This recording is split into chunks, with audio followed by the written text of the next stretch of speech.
Hello बच्चों, let's see this question. Consider the above graph and select the correct option. Option 1, it is a two-step reaction and step 1 is slower than step 2. Option 2, it is a two-step reaction and step 2 is slower than step 1.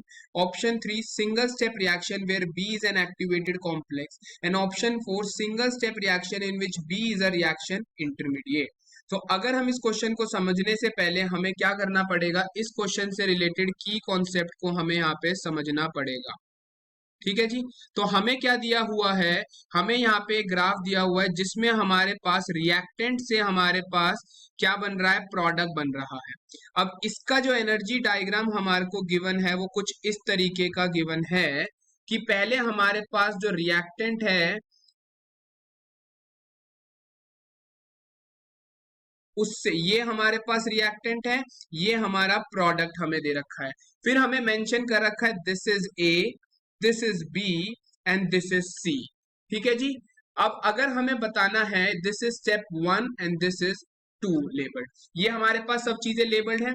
अगर हम यहाँ से इस graph को समझने की कोशिश करते हैं तो यहाँ पे क्या है, दिस इज नथिंग बट, ये हमारे पास क्या मेंशन्ड है, this is nothing but the energy of reactants, और ये हमारे पास क्या हो जाएगी, एनर्जी हमारे प्रोडक्ट की। तो रिएक्टेंट से पहले हमारे पास ए और सी यहाँ पे क्या रिप्रेजेंट कर रहे हैं, ए और सी हमारे पास यहाँ पे डिनोट कर रहे हैं हमारी ट्रांजिशन स्टेट्स को।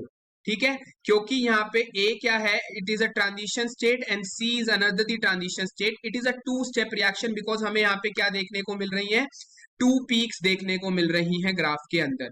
सो ये रिएक्टेंट से बी बनना, पहले क्या है, हमारे रिएक्टेंट से बी बनेगा और फिर बी से हमारे पास प्रोडक्ट बनेगा। रिएक्टेंट से बी बनने की जो ट्रांजिशन स्टेट है that is a, and intermediate से प्रोडक्ट बनने की जो ट्रांजिशन स्टेट है दैट इज सी। तो बी हमारा यहाँ पे क्या रिप्रेजेंट कर रहा है, it is nothing but an intermediate है ये हमारे पास, या फिर हम इसको क्या बोल सकते हैं, हम इसको एक्टिवेटेड कॉम्प्लेक्स भी बोल सकते हैं। ठीक है जी। तो हमारे पास क्लियर हुआ, ये रिएक्शन में हमें दो पीक्स देखने को मिल रही है, यानी it is a two step reaction. पहली बात क्लियर हुई, दो रिएक्शन, दो स्टेप पीक्स है, यानी it is a two step reaction.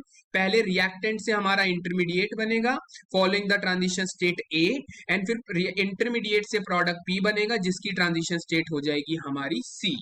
अब हमें पता करना है कौन सा रिएक्शन यहाँ पे फास्ट है, कौन सा यहाँ पे स्लो है। तो उसके लिए हमें देखना पड़ेगा इस रिएक्शन की एक्टिवेशन एनर्जी।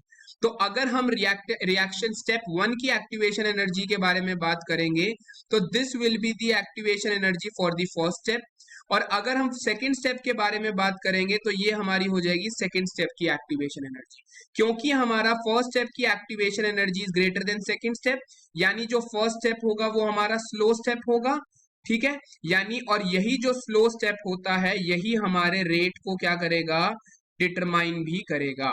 यानी हमारे पास, अब हम अगर ऑप्शंस को देखते हैं तो हमारा करेक्ट ऑप्शन क्या हो गया, ऑप्शन 1 हमारा करेक्ट आंसर है, क्योंकि ये टू स्टेप रिएक्शन है जिसमें step 1 is slower then the step 2। I hope you understood it well. All the best, thank you.